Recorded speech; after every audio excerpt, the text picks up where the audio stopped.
اللہ الرحمن الرحیم۔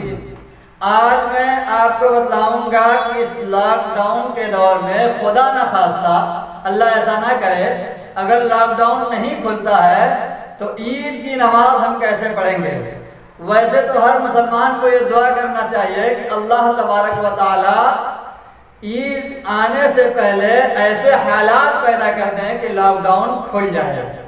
لیکن دوسرا آپشن ہے، اگر لاک ڈاؤن کھلتا نہیں ہے تو عید کی نماز کیسے ہوگی، اس کی شکل کیا ہوگی، اس کا طریقہ کار کیا ہوگا۔ آج میں دلائل کے ساتھ مفصل گفتگو کروں گا، ایک ایک بات کو بالکل واضح طور پر سمجھانے کی کوشش کروں گا تاکہ دوبارہ اس سلسلے میں آپ کو سوال کرنے کی ضرورت ہی نہ پڑے۔ تو ہماری اس گفتگو کو غور سے سنیے کہ اگر خدا نہ خواستہ لاک ڈاؤن نہیں کھلتا ہے تو ہم عید کی نماز کیسے پڑھیں گے، اس کا طریقہ کار کیا ہوگا، گھر میں عید کی نماز ہم کیسے پڑھیں گے۔ پہلے یہ اس کا ماخذ کیا ہے، یہ مسائل ہم نے اخذ کہاں سے کیے ہیں، اس کا حوالہ لے لیجئے۔ فتاوی تاتار خانیہ جلد نمبر 2 صفحہ نمبر 661 اور اعلاء السنن جلد نمبر 8 صفحہ نمبر 124۔ ان کتابوں میں آپ جا کر کے جو ہے تفصیل سے یہ مسئلہ دیکھ سکتے ہیں۔ انہی کتابوں سے آج میں آپ کو مسئلہ بتلانے والا ہوں۔ تو یاد رکھیے کہ عید کی نماز کو صحیح ہونے کی وہی شرطیں ہیں جو جمعے کی نماز کو صحیح ہونے کی شرطیں ہیں، یعنی جو شرائط جمعے کی نماز کی ہیں وہی شرائط عید کی نماز کی ہیں۔ ترتیب وار میں گنوا رہا ہوں آپ سے۔ نمبر 1 پہلی شرط کیا ہے، جماعت کا ہونا، یعنی جس طرح جمعے میں امام کے علاوہ 3 آدمی کا ہونا ضروری ہے، بالکل اسی طرح عید کے نماز کے لیے بھی امام کے علاوہ 3 آدمی کا ہونا ضروری ہے، یعنی کم از کم 4 آدمی کی جماعت ہونی چاہیے، یعنی جمعے کے اندر بھی 4 آدمی ہونا ضروری ہے، اسی طرح عیدین کے اندر بھی 4 آدمی کا ہونا ضروری ہے۔ اگر اس سے کم آدمی ہو رہے ہیں تو نماز نہیں ہوگی، عید کی نماز نہیں ہوگی۔ اسی طرح شہر یا فنائے شہر کا ہونا، کیا مطلب، یا تو ریل میں بالکل شہر ہو یا اطراف شہر ہو جہاں جمعے کی نماز ہوتی ہے۔ اگر شہر نہیں ہے، فنائے شہر نہیں ہے، جہاں جمعے کی نماز نہیں ہوتی ہے، تو ایسی جگہ پر جان لیجئے عید کی نماز نہیں ہوگی۔ جہاں فنائے شہر نہیں ہے، اس سلسلے میں تھوڑی سی تفصیل ہے، بات بالکل غور سے سنیے اور سمجھ لیجئے۔ کیا تفصیل ہے کہ مثال کے طور پر آپ کے وہاں جمعہ واجب نہیں ہے، آپ لوگوں کے مسجد میں جمعے کی نماز نہیں ہوتی ہے، تو اس کی 2 شکلیں ہوں گی۔ آپ کے وہاں جمعے کی نماز نہیں ہوتی ہے تو آپ کہیں جمعے کی نماز پڑھنے جاتے ہیں۔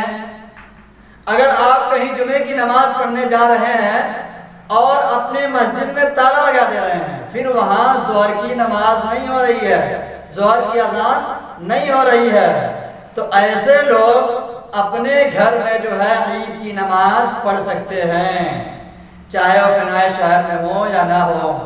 غور سے سنیے، پھر سے سنیے، ورنہ مسئلہ غلط ہو جائے گا۔ کیا ہے کہ آپ کے وہاں جمعے کی نماز نہیں ہوتی ہے لیکن آپ دوسری جگہ جا کر کے جمعے کی نماز پڑھتے ہیں اور اس جمعے کے دن آپ کے مسجد میں تالا لگا ہوا ہوتا ہے، ظہر کی اذان اور نماز نہیں ہوتی ہے، تو آپ اپنے گھر پر جو ہے جمعے کی نماز پڑھ سکتے ہیں۔ لیکن اگر آپ کے وہاں جمعے کی نماز نہیں ہوتی ہے اور آپ جمعے کی نماز کچھ لوگ پڑھنے جاتے ہیں اور کچھ لوگ وہیں ظہر کی اذان بھی دیتے ہیں اور نماز بھی پڑھتے ہیں، پھر ان حالتوں میں آپ عید کی نماز نہیں پڑھ سکتے۔ اگر آپ پڑھتے ہیں تو آپ کی عید کی نماز ہوبے نہیں کرے گی۔ غور سے سن لیجئے، پھر آپ کی عید کی نماز نہیں ہوگی۔ وقت کا ہونا، ہاں، نماز کے لیے سب سے ضروری چیز جو ہوتی ہے وہ وقت ہوا کرتا ہے۔ اگر آپ وقت ہونے سے پہلے نماز پڑھ لیں تو نماز نہیں ہوگی۔ عیدین کا وقت کیا ہے، سورج کے نکل جانے کے بعد، سورج کے نکل جانے کے بعد زوال تک وقت باقی رہتا ہے، لیکن سورج نکلنے کے فوراً بعد نہ پڑھیں۔ اور اس لاک ڈاؤن کے وقت میں یہ سمجھیے کہ پہلے جو شہر کی مسجد ہے وہاں جتنے قیود ہیں ان کے ساتھ نماز پڑھ لیں، اس کے بعد آپ لوگ گھر پر نماز پڑھیے، اس سے پہلے نہ پڑھیے۔ جب مسجد میں نماز ہو جائے اس کے بعد اپنے اپنے گھروں میں نماز پڑھ لیں، اور کون لوگ پڑھیں گے اس کی تفصیل ہم نے بیان کر دی ہے۔ اس کے بعد اچھا، گھروں میں جب نماز پڑھنی ہے تو اس بات کا خیال رکھنا ہے کہ محلے والوں کو پورا اکٹھا نہ کر لیں، پھر تو لاک ڈاؤن کا مطلب ہی ختم ہو جائے گا۔ جس کی وجہ سے حکومت نے پابندی لگائی کہ بھیڑ نہیں اکٹھا کرنا ہے، تو وہی بھیڑ آپ گھر پہ اکٹھا کر لیں تو پھر لاک ڈاؤن کا مطلب ختم ہو جائے گا۔ اس لیے جن کے گھر پر 4 افراد ہیں، 4 افراد بالغ ہیں جو نماز پڑھا سکتے ہیں تو نماز پڑھیں، جن کے اگر نہ ہو تو وہ فالتو بھیڑ نہ لگائیں۔ اگر لاک ڈاؤن کھل جاتا ہے تو بہت اچھی بات ہے، اور ہم دعا بھی کرتے ہیں کہ کھل جائے، اطمینان سے ہم لوگ عید کی نماز پڑھیں، مسجد میں جا کر کے پڑھیں اور خوشیاں منائیں۔ اسی طرح عید کی نماز جو ہے، اب جو ہے عید کی نماز کیسے پڑھیں گے، اس کا طریقہ کار کیا ہے، بالکل غور سے سنیے اور سمجھ لیجئے، تاکہ آپ وہاں عید کے دن وہاں پہنچیں اور امام صاحب ایک مرتبہ نیت بتاتے ہیں، کچھ لوگوں کو بات سمجھ میں آتی ہے، کچھ لوگوں کو نہیں سمجھ میں آتی ہے، تو میں آپ کو پہلے بتا دے رہا ہوں کہ آپ نیت جو ہے یہیں سے سیکھ کر کے جائیے، اطمینان سے نیت کا طریقہ پتہ کر کے جائیے، اطمینان سے نماز کا طریقہ پتہ کر کے جائیے، تاکہ وہاں جا کر کے آپ کو کوئی پریشانی نہ ہو۔ تو سب سے پہلے جان لیجئے نماز کے لیے بھی نیت صحیح ہونا ضروری ہے۔ تو آپ نیت کیسے کریں گے؟ نیت دیکھیے، اصل میں تو نیت نام ہے دل کے ارادے کا، جیسا کہ بخاری شریف کی روایت ہے، انما الاعمال بالنیات، اعمال کا دار و مدار جو ہے نیت پر ہوتا ہے۔ اگر نیت آپ کی ہوگی تو نماز ہوگی، نیت نہیں ہے تو ثواب نہیں ملے گا۔ تو سب سے پہلے آپ کو نیت کرنا ہے۔ نیت میں وہی بھائی ہم نماز پڑھنے کے لیے آئے ہیں، فلاں امام کے پیچھے پڑھیں گے، اتنا ہی کافی ہے، دل میں ارادہ کر لینا۔ لیکن ہاں، اگر کوئی زبان سے نیت کرنا چاہے، کوئی کر لیتا ہے تو اس میں کوئی حرج نہیں ہے۔ اور زبان سے نیت کیوں کریں گے؟ نیت کرتا ہوں میں 2 رکعت نماز عید الفطر واجب 6 زائد تکبیروں کے ساتھ واسطے اللہ تعالیٰ کے، پیچھے اس امام کے، منہ میرا کعبہ شریف کی طرف، اللہ اکبر۔ اگر اس طرح کوئی زبان سے نیت کر لیتا ہے تو جائز ہے، ٹھیک ہے، لیکن دل میں ہی کوئی نیت کر لے کہ ہم نماز پڑھنے کے لیے عید کی نماز پڑھنے جا رہے ہیں اس امام کے پیچھے، تو اتنا بھی کافی ہے، الگ سے نیت کرنے کی ضرورت نہیں ہوتی ہے۔ تو اس کا خیال کرنا چاہیے، جن کو نیت نہ یاد ہو وہ صرف اتنا ہی بے اتفاق کرنا کہ ہم عید کی نماز پڑھنے کے لیے آئے ہیں، اتنا ہی کافی ہے۔ ایسا نہ کریں کہ 10 روپیہ بچانے کے چکر میں 100 روپیہ گنوا بیٹھیں۔ تو آپ ایک مستحب کے چکر میں زبان سے ادائیگی کر رہے ہیں، ادھر جو تکبیر واجب ہے اس کو چھوڑ بیٹھے، تو ایسی غلطی نہیں کرنی ہے بالکل۔ اب نیت ہو گئی، اب نماز کیسے پڑھنی ہے؟ ایک بات کا اور خیال رکھیے، اگر گھر میں نماز پڑھا رہے ہیں، گھر میں عید کی نماز اگر گھر میں پڑھا رہے ہیں تو عورتیں بھی، آپ کے گھر کی عورتیں بھی شامل ہو سکتی ہیں، پردے کے ساتھ وہ شامل ہوں، لیکن محلے کی عورتوں کی بھیڑ نہیں لگانا ہے۔ اگر محلے کی عورتوں کی بھیڑ لگائیں گے تو یہ ناجائز ہو جائے گا، پھر آپ کی گھر کی عورتیں جو ہیں ان کے لیے بھی ناجائز ہو جائے گا، اور محلے کی عورتیں جو ہوں گی ان کے لیے تو ہو ہی جائے گا۔ ان کے آنے کے بعد جو ہے پورا معاملہ ہی خراب ہو جائے گا۔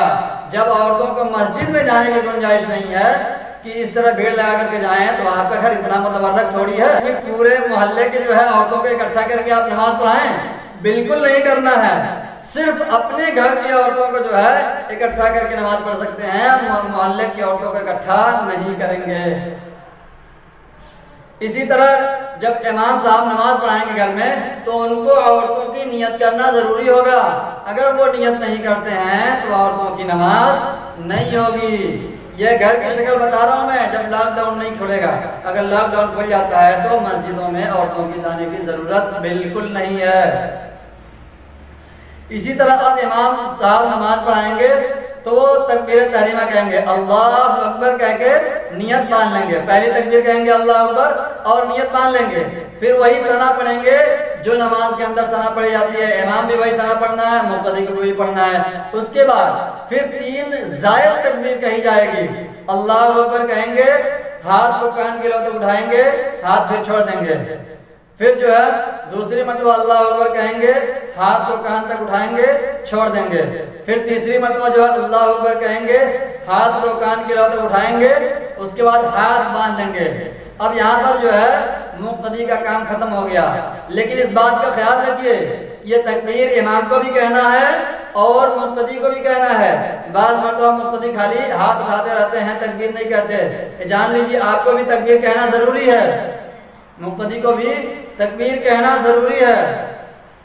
اس کے بعد تیسری تکبیر جب کہیں گے، یعنی وہ زائد تیسری تکبیر ہوگی، تو ہاتھ باندھ لیں گے، امام صاحب اعوذ باللہ بسم اللہ پڑھ کر کے سورہ فاتحہ پڑھیں گے اور سورہ ملائیں گے۔ اس کے بعد ایک رکعت ویسے ہی پڑھیں گے جیسے اور نمازیں پڑھی جاتی ہیں۔ اس کے بعد دوسری رکعت میں امام صاحب آئیں گے، کھڑے ہوں گے، اس کے بعد سورہ پڑھیں گے، سورہ فاتحہ پڑھیں گے، پھر کوئی سورت ملائیں گے۔ اب سورت ملانے کے بعد اللہ اکبر کہتے ہوئے رکوع میں نہیں جائیں گے، یہاں پر بھی 3 زائد تکبیر کہنی ہے۔ کیا؟ 3 زائد تکبیر کہنی ہے۔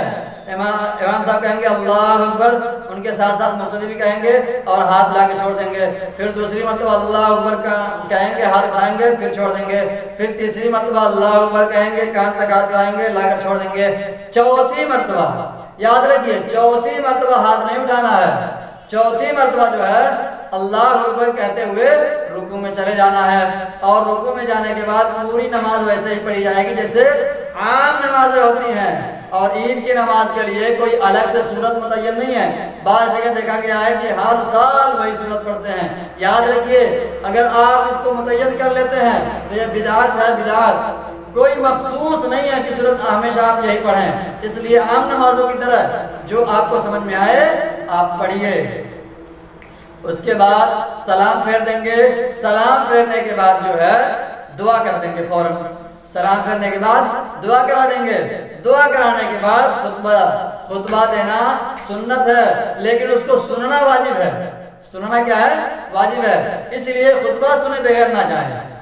امام صاحب خطبہ دیں گے اور جو مقتدی ہیں وہ بغور خطبہ سماعت فرمائیں گے، اس میں بات چیت کرنا بھی جائز نہیں ہوگا، اس میں چندے کا ڈبہ چلانا بھی جائز نہیں ہوگا، یعنی اس میں کوئی کام بھی آپ نہیں کر سکتے۔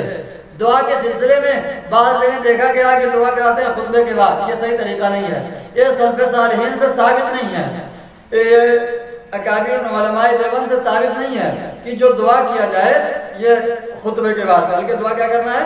سلام پھیرنے کے بعد دعا کرا دینی ہے، اس کے بعد خطبہ پڑھنا ہے، اس کے بعد لوگ اپنے اپنے گھروں میں چلے جائیں گے۔ ہاں اس بات کا خیال رکھیے کہ یہ کورونا وائرس جو اس دور میں چل رہا ہے، اس کی وجہ سے ابھی آپ کو گلے ملنے کی ضرورت نہیں ہے، آپ احتیاط کریں، جو ڈاکٹر جس چیز کو کہہ رہے ہیں اس کا احتیاط کریں، اس سلسلے میں بچیں۔ ویسے بھی عید کے دن گلے ملنا، جو لوگ آپس میں روزانہ ملتے ہیں، اب عید کی نماز کے بعد جو گلے ملتے ہیں یہ بدعت ہے۔ فتاوی دارالعلوم میں آپ دیکھ سکتے ہیں تفصیل کے ساتھ، یہ بدعت ہے یہ گلے ملنا۔ ہاں اگر کسی کی ملاقات پہلی مرتبہ ہوئی ہے، کوئی باہر سے آیا تھا، اب محبت میں جو سنت طریقہ ہے گلے مل سکتے ہیں، لیکن ابھی ساتھ میں گئے تھے مسجد میں اور مسجد سے نکلے گلے ملنا شروع کر دیتے ہیں، یہ طریقہ ہمارے نبی صلی اللہ علیہ وسلم سے ثابت نہیں ہے، تو اس طریقے پر گلے ملنا ٹھیک ہی نہیں ہے۔ لیکن جو لوگ دور سے آئے ہوئے ہیں ان سے اور بچنے کی ضرورت ہے، ان سے گلے نہ ملیں جب تک یہ بیماری ختم نہیں ہو جاتی ہے، کیونکہ حکومت نے جو ایڈوائزری جاری کیا ہے اس کو مکمل طور پر پالن کیجیے۔ دیکھیے احتیاط جو ہے بہت ضروری ہوتا ہے، احتیاط کرنا بہت ضروری ہوتا ہے، اگر احتیاط نہیں کریں گے خدا نہ خواستہ ہمیں بیماری لاحق ہوتی ہے تو ہم مجرم شمار کیے جائیں گے، اس لیے احتیاط ضروری ہے۔ مجھے امید ہے کہ عید کے نماز کا طریقہ اور ان کے شرائط لاک ڈاؤن کے اندر کیسے اس کی نماز پڑھی جائے گی آپ کو بالکل تفصیل کے ساتھ معلوم ہو گیا ہوگا۔ اللہ تعالی ہم کو اور آپ کو کہنے اور سننے سے زیادہ عمل کی توفیق عطا فرمائے۔ اور اسی طرح ہمارے چینل پر اگر آپ کو زکوٰۃ کے سلسلے میں مفصل دلائل کے ساتھ گفتگو دیکھنی ہے، زکوٰۃ کے مسائل کو دیکھنی ہے تو ہمارے چینل پہ جائیں، وہاں تفصیل کے ساتھ گفتگو کی گئی ہے۔ اسی طرح فطرے کے سلسلے میں بھی تفصیل سے گفتگو کی گئی ہے کہ فطرہ کن کو دیا جائے، کتنا دیا جائے، کن لوگوں کو دیا جائے، اور اگر ڈل چکا ہے تو ٹھیک ہے، نہیں تو عنقریب انشاءاللہ ایک دو دن میں ویڈیوز ڈل جائیں گے۔ الله ربي والإسلام ديني ومحمدا رسول الله.